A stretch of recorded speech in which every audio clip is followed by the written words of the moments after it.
Well, it sure didn't take me long to make this 50-hour video. As you can see, I've been pretty addicted to Bloons TD Battles 2 lately, and in this video, I'm gonna tell you my experience, my favorite towers, my strategies, and just how I feel about this game at this point. I'm pre-recording this video during the Dartling gun meta, so take note of that, but without taking too much longer, let's get into it. To me, it's a little crazy because this is the fastest I've been able to make a 50-hour review. Like, only 2 weeks? God damn, I need to chill. I have a few videos like this, and it normally takes me a couple months of playing a game to get to 50 hours, not a couple of weeks. So clearly I'm a junkie for this game right now, and to make it even worse, this video is made way before you guys are seeing it. I'm making this 2.5 weeks after the game came out, not even in 2022. So this addiction is worse than it looks. Yeah, it won't take me long to make that 100-hour review, but let's talk about the actual game. I've been enjoying it a lot, and obviously I have a bunch of good things to say about the game, but that doesn't mean it's without its flaws. The first big one we all love to complain about is that godforsaken grind. Yeah, it's pretty bad, but with the last 2 or 3 updates we've gotten at the time of this video, they've made the XP grind not as bad, and it's possibly even better by the time you're watching this video. I'm gonna be honest, guys, and most of you won't agree, but I really don't mind the grind that much. After those first 2 updates, I just thought it wasn't so bad compared to before. They even made it so you get the first 2 tiers for free when you buy a new tower. But there is a huge reason why I don't think the grind is that bad. The first reason is that there's only a few meta towers right now, and yeah, I bought the VIP. I know, another YouTuber who sold his soul. But I don't know, man. It only costs $5 for a month of VIP, and you can get a lot of grinding done in that month. You should basically treat this as a $5 game in my opinion. That's actually the way I've been playing the game. I'm not going for the best strategy and sweating my balls off trying to win. I'm mostly just grinding out different towers before my VIP goes away, but I'm sure I'll be using meta towers for this video. I don't know if the Dartling gun is still one of the best towers, but you'll probably see it in most of the gameplay. The tack shooter was the first meta tower, and I have monkey mastery for it, so what does that say about me? But let me show you my experience with most of the towers so you can see the type of progress you get with 50 hours of gameplay and the VIP. I quickly went through the dart monkey because I don't use it, but I do have a lot of XP for the boomerang monkey. I already have 2 tier 5s and on the way to monkey mastery. This is definitely one of my favorite towers right now. I actually got a tier 5 for the bomb tower because I was grinding Striker Jones, and oh boy, it wasn't a great time. But of course we have the godly tack shooter, or at least it used to be. This is the one tower I have monkey mastery with so far, and it's a shame I don't use it anymore. The ice monkey is whatever. Seems interesting, but never bought it. Same with the glue gunner, but the sniper is pretty lit. It's definitely one of the best towers they need a nerf right now, but I'm sure it will be by the time you guys see this video. I didn't get a tier 5, but I got some really good tier 4s. Same with the monkey sub, the best water tower. Speaking of the water towers, the Buccaneer was good when the game first came out, but not so much anymore when people learned how to play the game. When it comes to the flying towers, yeah. I've actually seen some people use the mortar, but seems too annoying for me to use, to be honest. I would have thought the same thing about the Dartling gunner, but clearly we all used to use this guy a lot. He's the meta tower as of this video, and there's conveniently a good spot to place it on like every map. The magic monkeys are cool, but I only used the wizard for shimmer when this game first came out. But the super monkey is a motherfucker to be messed with. This dude is strong in one of the best late game towers. And actually same with the ninja monkey. I don't have these upgrades yet, but the sticky bomb and balloon sabotage are really good in the late game.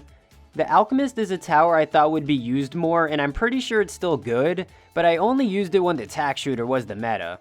And yeah, never got into the druid, but wrapping this part of the video up with the support towers, my most used being the monkey village. I used to use this a lot for a long time for that sweet MIB, but during the Dartling gun meta, I don't feel like I need it right now. I never got into the banana farm, but I know what it's capable of, and I should start using it. Now the spike factory is an interesting one. You see some people using it, but I think it could be an underrated tower. It could be a good way to stop a rush before it even gets to you. Last but definitely not least, we have the Engineer, which is definitely a good tower with balloon trap. I just never really got around to using it that much. But I'm sure I talked enough about my experience with the towers. My question for you is, what rank are you? Right now I'm in the Moab pit, but I was in the BFB Coliseum. Why did I drop a rank? I blame Bomb Towers and Striker Jones. It definitely hurts your rank to grind out certain towers and not using the best strategy, but to me it's worth it because I'll have a bunch of XP on a bunch of towers for when my VIP runs out, and it makes me not a sweaty tryhard like the rest of you.